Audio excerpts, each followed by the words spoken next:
আজকে আমি রান্না করব ফিতে মাছ। তো চলো তোমাদের সাথেও একটু শেয়ার করি। তো মাছ তো এখনো ধোয়া হয়নি, তাই আমি আলুগুলো আগে থেকে কেটে ধুয়ে রেখেছিলাম। আর এখানে দেখো কড়ার মধ্যে আমি তেল দিয়েছি, আর তেলটাও কিন্তু গরম হয়ে গেছে। তো আগে আমি আলুগুলোকে ভেজে নেব। আর আমি কিন্তু ফিতে মাছ এই প্রথমবার রান্না করছি, জানি না কেমন হবে।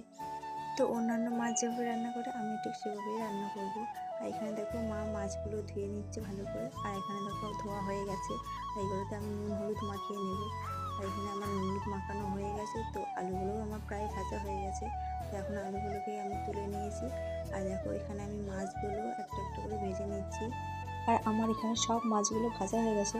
কড়ার মধ্যে জিরে আর তেজপাতা দিয়ে ফোড়ন দিয়ে নিয়েছি। তো তারপর পেঁয়াজ দিয়ে, তো আমার পেঁয়াজটা ভাজা হয়ে গেছে।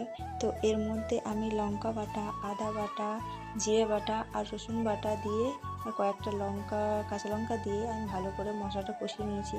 তো তারপর আমি নুন দিয়ে আর একটু হলুদ দিয়ে আরও একটু ভালো করে কষিয়ে নেবো।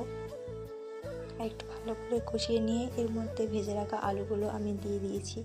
তো দেওয়ার পর আরেকটু আমি কষিয়ে নেব ভালো করে মশলাটা। তো এখানে দেখো আমার মশলাগুলো কিন্তু কষানো হয়ে গেছে প্রায়। তো এবার আমি জল দিয়ে নেব। আর এদিকে দেখো ঝোল ফুটেও গেছে। তো আমি অন্য কাজে ব্যস্ত থাকায় মা মাছগুলো দিয়ে গরম মশলা দিয়ে নামিয়ে নিয়েছিল। ঝোলটা দেখো এমন হয়েছে।